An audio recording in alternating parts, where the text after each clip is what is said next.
Hi guys, मेरा नाम है professor Bhavin Thakkar and we are back with historiography development in the west lecture number 3 class 10. So let us continue. हमने previously already 3 notable scholars के बारे में पढ़ लिया है. ये 4th नोटेबल स्कॉलर है जिसके बारे में हम डिटेल में पढ़ेंगे एंड इनका नाम है Leopold von Ranke. He was born in the year 1795 and the death in the year 1886. ये born हुए थे in Germany. Historiography of the 19th century were influenced by the thoughts of Leopold von Ranke of the Berlin University. यहां पे क्या हुआ कि Berlin university में जब ये पढ़ा रहे थे तो काफी हद तक हिस्टोरियोग्राफी यानी कि वो टाइम की जो हिस्ट्री राइटिंग थी वो इन्हीं के पॉइंट ऑफ व्यू से लिखी जाती थी, क्योंकि इन्होंने एक critical method of historical research बना लिया था. इनका वे ऑफ लर्निंग या अंडरस्टैंडिंग हिस्ट्री थोड़ा सा अलग था. He always believed only and only on the information received from the original document. यानी कि जब तक कोई ओरिजिनल डॉक्यूमेंट नहीं मिल जाता ये किसी भी इंफॉर्मेशन पे बिलीव नहीं करते थे. We see all types of historical documents need to be examined with the greatest care was his ideology. यानी कि उनकी सोच ये थी कि जो भी हिस्टोरिकल डॉक्यूमेंट आपको मिले आप उसको मैक्सिमम डिटेल में जितना भी चेक कर सके करना चाहिए, तब जाके आपको कोई फैक्ट्स मिलेंगे जिसको आप यूज कर सकते हैं हिस्ट्री को समझने के लिए. With this method you can reach the historical truth and he criticise the imaginative narrations of history. इनका ये कहना था कि आप हिस्ट्री अगर पढ़ना चाहते हैं और हिस्टोरिकल ट्रूथ तक पहुंचना चाहते हैं तो इमेजिनेटिव नरेशंस को तो छोड़ ही दीजिए, आपको सिर्फ और सिर्फ ओरिजिनल डॉक्यूमेंट और सेल्फ रिसर्च पे बिलीव करना चाहिए. इनफैक्ट यही सारी चीजें इन्होंने अपने बुक में भी लिखी है, that is the theory and practice of history. Also एक और book that is the secret of world history. ये दोनों बुक में इन्होंने अपने जो सारा एक्सट्रैक्ट है, सारा एक्सपीरियंस है वो डाल दिया है यहां पे. Another notable scholar that is Karl Marx. Karl Marx की अगर बात करें तो he was born in the year 1818 and इनकी डेथ हुई थी 1883 में. He was born in the country of Germany. And अगर हिस्ट्री की बात करें in the latter half of the 19th century a new school of thought arose keeping in view the new thesis which was formulated by Karl Marx. यानी कि वो time था 19th century का जब लोगों ने कार्ल मार्क्स का जो थीसिस था, कार्ल मार्क्स का जो नया थॉट प्रोसेस था उसके बेसिस पे हिस्ट्री को देखना शुरू किया. हम यहां पे ये भी देखते हैं that history was not about abstract ideas and it was always about the living people. ये कार्ल मार्क्स का सबसे बड़ा स्टेटमेंट था. कार्ल मार्क्स का ऐसा मानना था कि human relations they are shaped by different things. यानी कि जो भी रिलेशनशिप्स है, चाहे वो मेरे और मेरे पेरेंट्स के बीच में हो या चाहे कोई वो एक ट्रेड रिलेशन हो, हर एक चीज की लिए 2 चीज जरूरी है, that is fundamental need of the person. यानी कि मेरी बेसिक नीड्स क्या ये रिलेशन से फुलफिल होती है. सेकंड यानी कि ओनरशिप. जब एक रिलेशनशिप होती है उसमें नीड्स होती हैं, उसमें एक हक जमाना होता है, और यही सारी चीजें कार्ल मार्क्स का कहना था कि हिस्ट्री का एक बहुत ही इंपॉर्टेंट पार्ट है, क्योंकि humans and relations they make history. Further इन्होंने ये भी कहा कि कई भी जगह पे जहां पे बिजनेस की बात करें तो डिफरेंट मीन्स ऑफ प्रोडक्शन यानी कि किस तरीके से हम लोगों ने प्रोग्रेस किया इनटू मेकिंग न्यू थिंग्स, नई नई चीजें बनाई और मीन्स ऑफ प्रोडक्शन को यूज करके आगे डेवलपमेंट की. We further see that accessibility of these means to different strata of the society may not be equal. यानी कि जितना परमिशन राजा के पास है नेचुरल रिसोर्सेज को यूज करने का, शायद उतना ही परमिशन फार्मर्स के पास ना हो. एंड इसी की वजह से ये सोसाइटी में एक डिवीजन आएगा, and that is this creates inequality and causes a division of the society into different classes leading to a class struggle. जब आपको कोई चीज का एक्सेस ना मिले, कोई चीज को यूज करने का परमिशन ना मिले, तो आप क्या करते हो? आप स्ट्रगल करते हो, आप कोशिश करते हो कि वो चीज आपको मिल जाए ताकि आपकी लाइफ बेटर हो. We further see that the human history is the history of class struggle, as the class that owns the means of production will exploit the rest of the classes. यानी कि ये जो society में अलग अलग level बना के रखे, स्टेटसेस बना के रखे, स्ट्राटा में डिवाइड किया हुआ है, ये सब लोग जिसके पास ज्यादा पैसा है या जिसके पास ज्यादा पावर्स है वो लोग क्या करेंगे? आगे ज्यादा प्रोग्रेस करेंगे और बाकी के नीचे के लेवल के लोग जो हैं, नीचे के लेवल की जो सोसाइटी है उसको एक्सप्लॉइट करेंगे. And this is what we have seen over the period of time and even in today's time. एक छोटा सा एग्जांपल देता हूं, क्या मुकेश अंबानी को पूरा दिन काम करने की जरूरत है? Answer is no. बट क्या आपको या मुझे इतनी ज्यादा मेहनत करने की जरूरत है? यस। क्यों? क्योंकि स्ट्राटा जिसके पास पावर्स है, जिसके पास पैसा है, वो उसको यूज कर सकता है और उससे दूसरे लोगों को एक्सप्लॉइट कर सकता है। यही इन्होंने लिखा है अपने बुक में, the name is Das Kapital. Objective के पॉइंट ऑफ व्यू से इंपॉर्टेंट है, प्लीज नोट कर लीजिएगा। Another notable scholar that was Michel Foucault. Now अगर इनकी बात करें तो he was born in the year 1926 to 1984। ये बोर्न हुए थे फ्रांस में। तो आप देख पा रहे हैं कि 20th सेंचुरी आ चुकी है। The French historian of the 20th century Mister Michel Foucault brought forth a new concept in historiography। एक नया कॉन्सेप्ट लाया इन्होंने बताया कि हिस्ट्री को अगर पढ़ना ही है तो कुछ इनकी तरीके से पढ़ना चाहिए। That is he in his book the archaeology of knowledge urged that the prevailing practice of arranging the historical events in the chronological order is not that important. इनके हिसाब से सिर्फ इवेंट्स को राइट टाइम पे place करने से आप history नहीं पढ़ पाएंगे।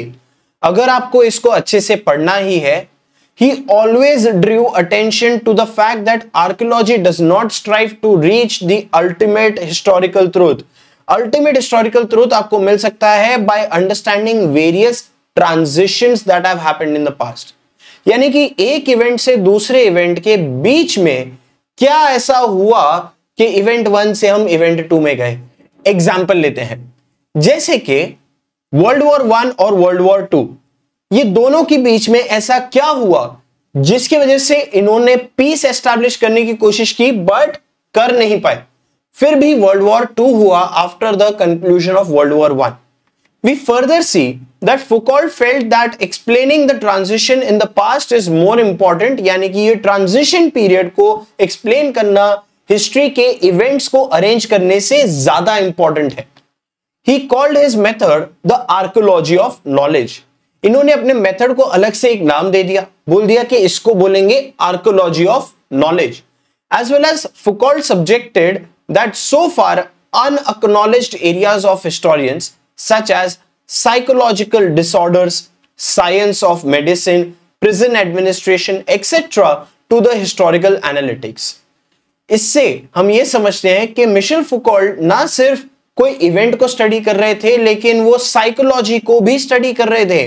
वो टाइम पे साइकोलॉजिकल डिसऑर्डर्स क्या थे, थॉट प्रोसेसेस क्या थे, एज वेल एज साइंस में मेडिसिन किस तरीके से डेवलप हुआ, उसकी हिस्ट्री के बारे में, उसके बारे में भी इन्होंने लिखना शुरू किया।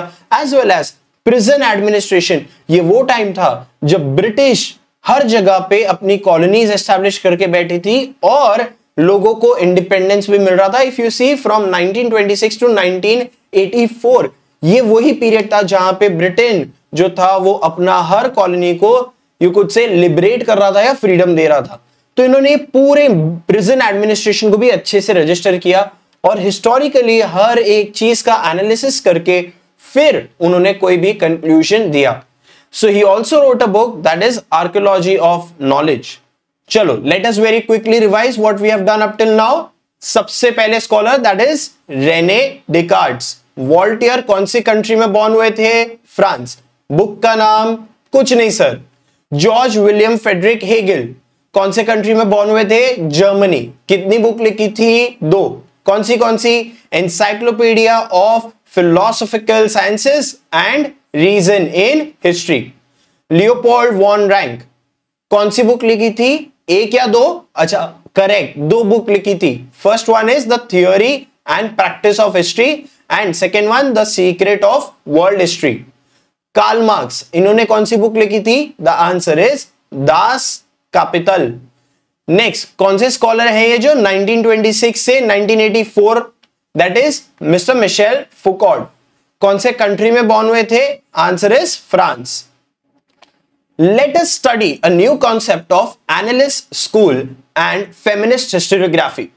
यहां पे अगर सबसे पहले बात करें एनालिस्ट स्कूल की, so on the onset of the 20th century जो फ्रांस में हमने देखा कि फ्रेंच हिस्टोरियंस जो थे ये सब एक साथ आ गए और इन्होंने अपना एक नया थॉट प्रोसेस सबके सामने रखा, दैट वाज एनालिस्ट स्कूल। यानी कि यहां पे स्कूल वर्ड का मतलब होता है अ थॉट प्रोसेस।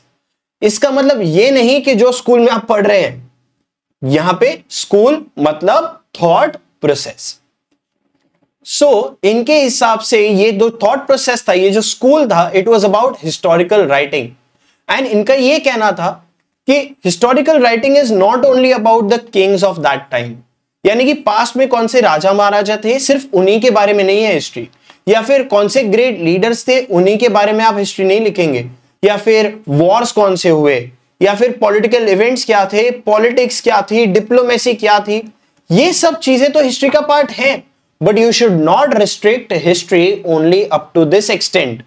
हिस्ट्री इससे ज्यादा है, यानी कि हिस्ट्री को आप सिर्फ इन 6 टॉपिक्स पे ही रिस्ट्रिक्ट ना करें, because history is also about local people, वहां के जो अलग अलग सोसाइटी के डिविजन्स हैं, as well as collective psychology, लोगों की जो सोच है, वहां पे रहने वाले लोगों की क्या क्लासेस है, क्या सोच है, और कम्युनिकेशन किस तरीके से होता है, as well as technological development किस तरीके से हुआ, कब हुआ, किसने किया। ये सारी चीजें भी हिस्ट्री का एक बहुत बड़ा पार्ट है।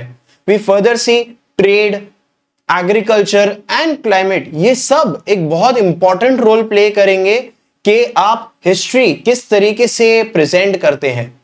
We further see feminist historiography. अगर मैं फेमिनिस्ट हिस्टोरियोग्राफी की बात करूं तो सबसे बड़ा यहां पे योगदान जो रहा है वो सिमोनी डी बेव्योर के तरफ से रहा है। सो इन्होंने बोला that the fundamental of feminism, ये मैं यहां पे दिखाऊंगी कि हिस्ट्री में किस तरीके से एक बहुत ही इंपॉर्टेंट रोल जो था वो वुमेन ने प्ले किया है। History from the perspective of the women should be narrated was his idea, यानी कि इनके हिसाब से वुमेन का जो कंट्रीब्यूशन रहा है, जैसे कि रानी लक्ष्मीबाई का अगर मैं एग्जांपल ले लूं, इंडियन हिस्ट्री में बहुत ही जबरदस्त कॉन्सेप्ट यहां पे हमें सीखने मिलता है कि भाई एक लेडी अपने बच्चे को भी बांध कर फिर भी जंग लड़ने जा रही है अपने पीठ पर। Can you imagine that? अगर ये चीज मिसिंग रह जाती है तो एक हिस्ट्री का बहुत ही इंपॉर्टेंट पार्ट हम स्किप कर देते हैं, और यही चीज रियलाइज की थी सिमोने डे बेव्योर ने। We see inclusion of women and male dominated perspective of women should also be an integral part of history. दिखाया जाना चाहिए इनके हिसाब से कि किस तरीके से वुमेन का कंट्रीब्यूशन रहा है, किस तरीके से मेल ने डोमिनेट किया है वुमेन के हिस्ट्री को। Also now that historical research will focus more on women's. See, क्योंकि सिमोने डी बेव्योर ने बोला कि अब मैं वुमेन के बारे में भी लिखूंगी, हिस्ट्री में वुमेन का रोल क्या था वो बताऊंगी, फैमिली लाइफ में उनका कंट्रीब्यूशन क्या था।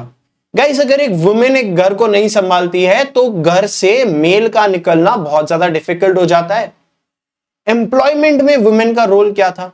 सी, आज के टाइम पे हम लोग देखते हैं कि जितने ऑफिसेज हैं, जितने कॉर्पोरेट कंपनीज हैं, ये सब में जितने मेल हैं उतने ही फीमेल भी हैं।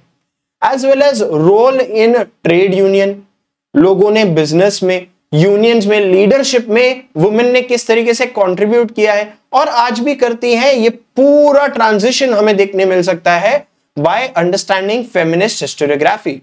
Institution working for their causes, यानी कि कुछ कम्युनिटी बना के, कुछ एक छोटे वर्क ग्रुप्स बना के, एनजीओ जैसा कुछ बना के ये लोग कोशिश करते हैं कि विमेन को डेवलपमेंट मिले, उनको भी अपॉर्चुनिटी मिले। In the historical writings after 1990, women are portrayed as an independent social class. And after 1990, women के जितने भी roles थे historical development में या transitions में, उन सभी को अच्छे से नोट करके प्रेजेंट करना, ये feminist historiography का एक बहुत important characteristics था. So, towards the end, thus the scope of historiography is continuously expanding. यानी कि history writing जो है इसका एक्सपेंशन हो रहा है, बिकॉज अब हम समझ रहे हैं that writing of history in various subject is possible, like for example literature, architecture, sculpture, drawing, painting and music, dance, drama, films, television, सभी चीजों में आप देख सकते हैं कि डेवलपमेंट हुआ है। जहां डेवलपमेंट है, जहां ह्यूमन है, जहां कोई एक फैक्ट है, उसको आप प्रेजेंट कर सकते हैं in future as history. And we have come to a conclusion that the practice of maintaining this history is very much important. And let us look at some of the questions towards the end of this chapter. Explain Leopold von Ranke's perspective in history. Explain Karl Marx's class theory. Who wrote the book entitled as Archaeology of Knowledge? Who wrote the book Das Kapital? And my friends, with this we exhaustively complete our chapter number 1 of class 10. And that's it from my side. Thank you so very much. See you in the next chapter. Until then, the class is adjourned. Bye bye.